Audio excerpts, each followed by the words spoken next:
اما برداشت پسته کال از باغ‌های شهرستان زرند آغاز شده است. پسته کال محصولی که برداشتش زودتر از فصل برداشت محصول اصلی آغاز شده است.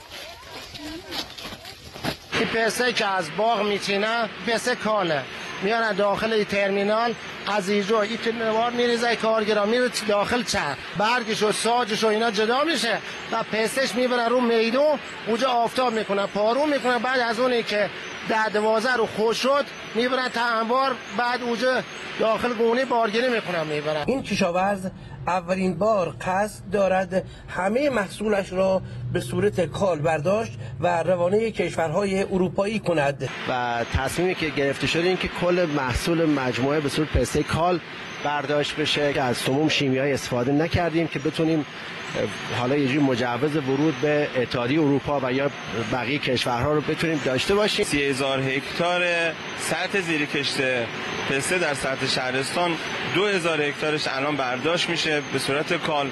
کارشناسان و البته تولید کنندگان معتقدند این محصول خاص به تدریج جایش را در بین محصولات صادراتی پیدا کرده است. با توجه به بازار خوبی داره و قیمت مناسبی که کشورهای اروپایی خریداری میکنن، مجموعه شهرستان به این جنبندی رسیده که برای بحث بهره‌وری و همچنین افزایش بعضی از شاخصهایی که میتونه در آینده کشاورزی مثمر ثمر باشه و فضای خوبی رو برای ما به وجود بیاره، این فضا رو به وجود بیاره که کشاورزان پسته کال رو سریعاً برداشت کنن و صادرات اون رو همانند این مجموعه که به صورت تخصصی داره کار میکنه داشته باشیم.